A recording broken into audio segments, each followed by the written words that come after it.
Once upon a time, in the heart of ancient Japan, lived a wise Zen master named Tomo. A beacon of serenity, Tomo was much revered for his profound wisdom that transcended common understanding. Disciples traveled from far and wide seeking guidance from him about life, death, and the waves of grief.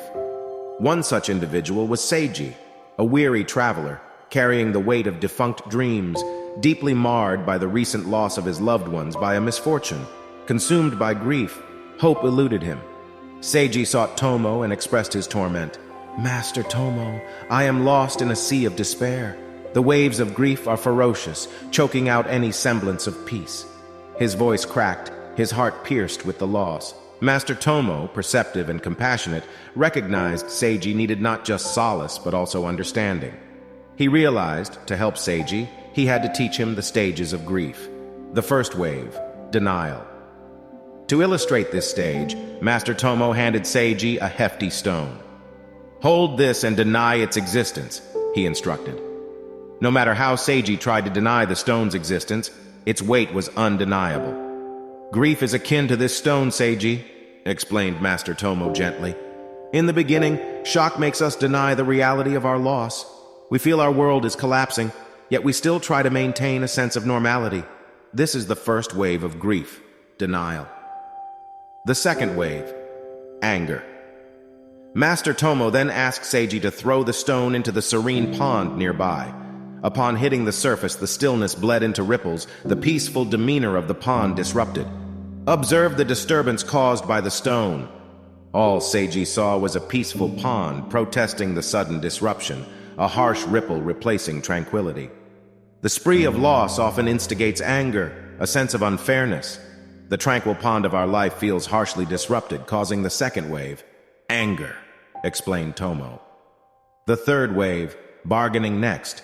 Master Tomo instructed Seiji to retrieve the stone from the pond. Despite his efforts, he couldn't negotiate with the deep waters to return the stone.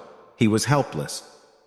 Grief often leads to a stage where we negotiate, with destiny, with God, even with ourselves. We wish to reverse the loss, to find a way out of suffering, much like your attempt to regain the stone. This is the third wave, bargaining, Tomo expounded. The fourth wave, depression. When Seiji admitted that he couldn't reclaim the stone, Master Tomo remarked, "Notice how the pond looks now. It is again calm, but empty, like there's something missing." To grieve is to endure depression, a lull in the spirit, a profound sense of emptiness. The stone is no longer there, and its absence is haunting. The fourth wave, depression, explained Tomo. The fifth wave, acceptance. Finally, Master Tomo urged Seiji to throw another stone into the pond. This time he told him to embrace the ripples, accept the altered scene.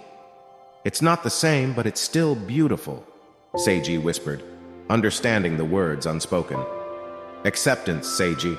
It doesn't mean the agony lessens, but we accustom to life without the ones we lose.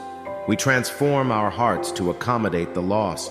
The pond will always miss its stone, yet it doesn't halt the flow of life. Same as you, cherishing the memory of your loved ones while bravely moving forward.